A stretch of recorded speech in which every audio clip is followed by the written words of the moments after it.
हे जी परिवार तुरे कारणी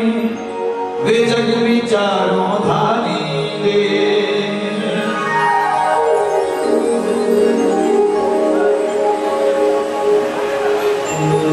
गुरुदेव शिष्य को अरदास सुनकर के अपने भाव देते हैं तो गुरुदेव के चरणों में शिष्य सम्मिलित होकर के बोलता है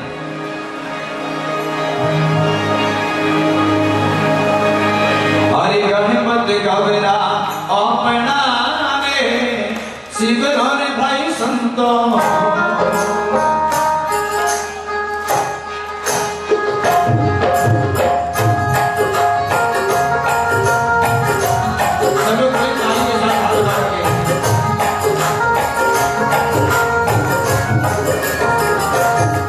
हरे गणपति गबरा अपना रे शिवर भाई संतो खबरे सागरिया में डूबता रे बाकी हम नहीं लागो मारा सतगुरु मारा दिन गुरु मारा सतगुरु गिरो मारी जो रे सुन तो नहीं जागो हरे सुर पुराना खेलना रे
और राजस्थान में सूरवीर जन्म लेते हैं, जहाँ महाराणा प्रताप जैसे भक्त हुए,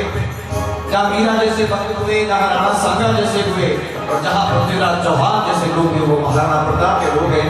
और इतनी सी बरसात से डरकर के होने वाले नहीं है, पक्की बात है। एक बार दोनों हाथ खड़े करके सब लोग बोले साथ में मारा सतगुरु वेरो मानियो रे सुनो नहीं जागो अरे सुनो रे पुराना ये ना रे कायर कर भागो हे हे ओ जी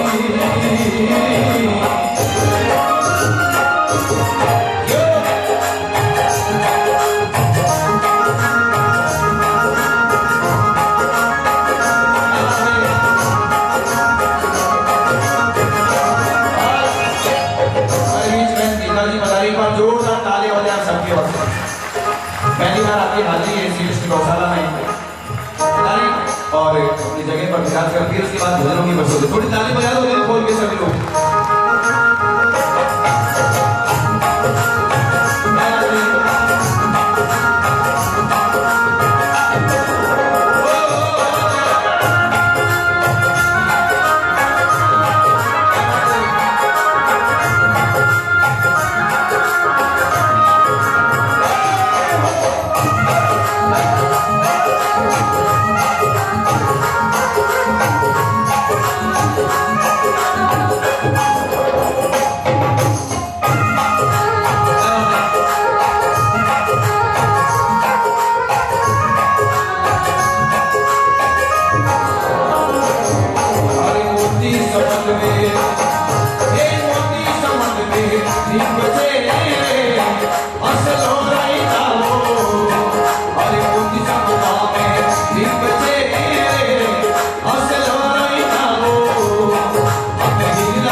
व्यक्ति को जगाने का अर्थ होता है जो व्यक्ति ये जानना नहीं, रानी रूपादेवी ने बहुत पहले लिखा है कि ऊँघोड़ा नरों ने भोरा जगावना पर जागता नहीं जागे रावण माता। जिनकी आत्मा अंदर से जग जाती है उस व्यक्ति को कभी भी कोई भी न तो शोक होता है ना खुशी होती है। उसके लिए कम होगा दुख होगा तो भी एक समान है, और कभी खुशी होगी तो भी उसको कभी अभिमान नहीं होगा। देखो जी महाराज ने बहुत सुंदर बातें लिखी, और देखो जी महाराज ने पद में लिखा है, आपको एक पंक्ति प्रस्तुत कर रहा हूँ। अरे आत्मा पंथ निगण पाते मोटी आनंद पंथ निगण पाते मोटी अरे आदु पंथ निगण और पीछे परम पूज्य और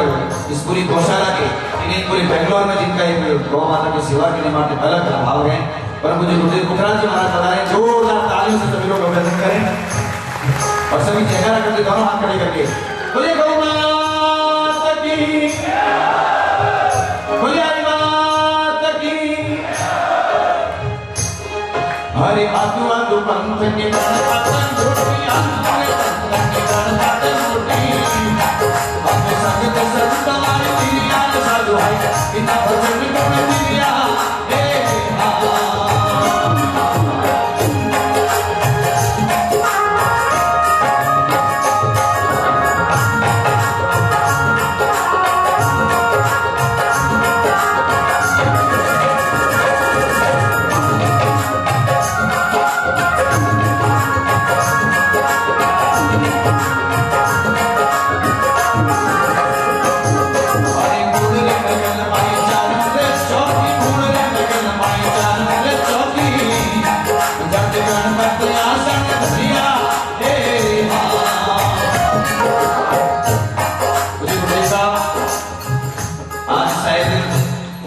ये प्रथम बार के 16 साल में कि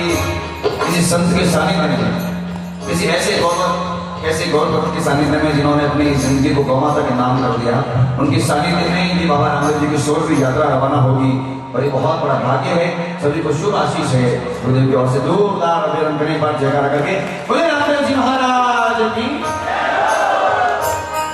और बूढ़े महल में चारों रे चौकी बूढ़े महल में चारों रे चौकी जब गणपति आसन धरिया हे अरे आसन धारे अजी गोरे बेटा आसन धारे अजी गोरे बेटा हमें ब्रह्मा जपिया संतवा इना गुण गुण दिया इना भजन गुण दिया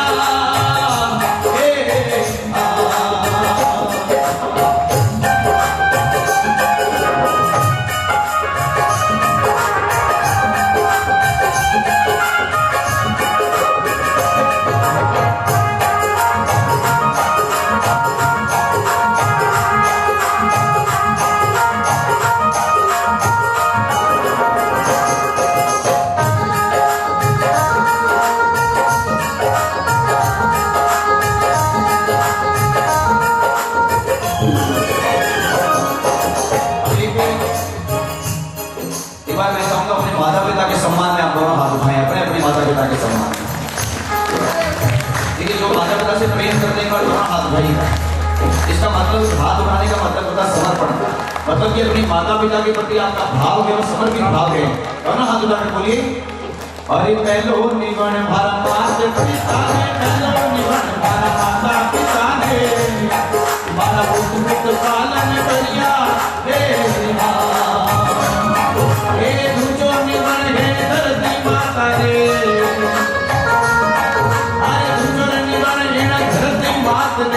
इनके बलिया भरिया संता बिना ज्ञान गुण करिया बिना भजन गुण करिया बिना सत्संग गुण करिया हे हा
जब इकट्ठे हुआ हो ना,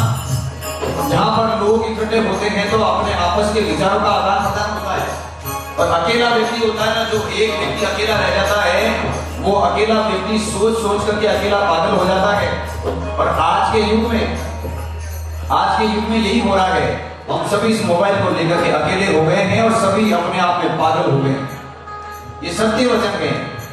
घरवाड़ी आज की जरूरत नहीं बात कर रहा हूँ, टाइम नहीं, जरूरत नहीं दुबई बात करने टाइम नहीं, टावरी आना तो बड़ा बात नहीं। मतलब इस आने के बाद कितना हो गया है कि व्यक्ति के पास समय नहीं है।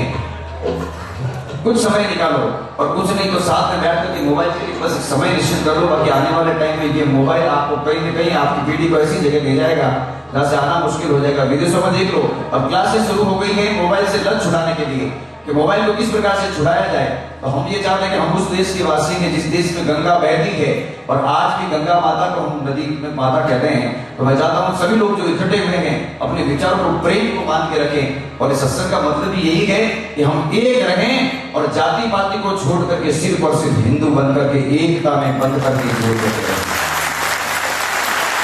अगर हम अलग अलग जातियों में बढ़ गए,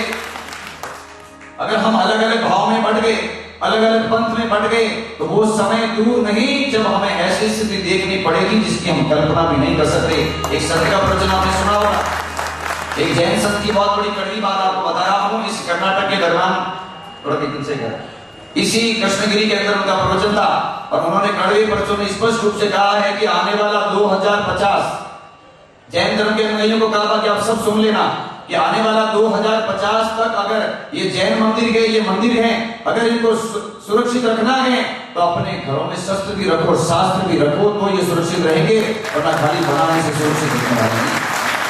शास्त्र से ज्ञान दीजिए, और शस्त्र रखना कोई गुनाह नहीं है अपनी खुद की आत्मरक्षा के लिए। और हमारे तो हिंदुओं में शस्त्र की पूजा होती है, विजयदशमी को पूजा करते हैं। आप देखिए भगवान राम से लगा करके किसी भी कुल में आए और भगवान ने शस्त्र नहीं उठाया हो तो वो भगवान भी कभी पूजा नहीं करेंगे साहब। जब भी जरूरत पड़े तो शस्त्र भी उठाइए, बस इतना है।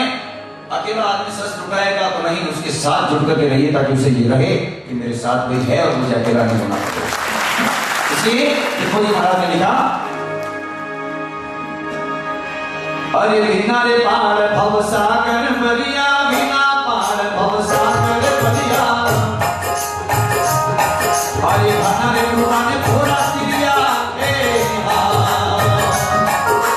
बिना रे पार भव सागर बलिया, बिना पार भव सागर बलिया, अरे बिना रे पुराने थोड़ा सिरिया, अरे गुरु शरणा में माले लखनऊ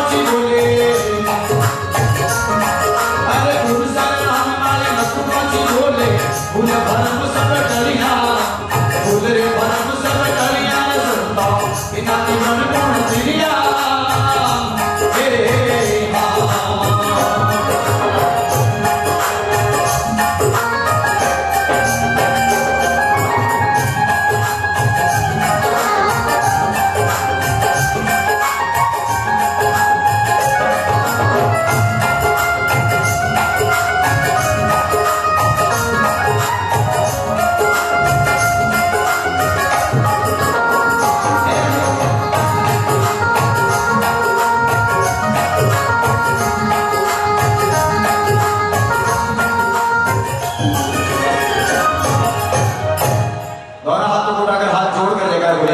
बोले मात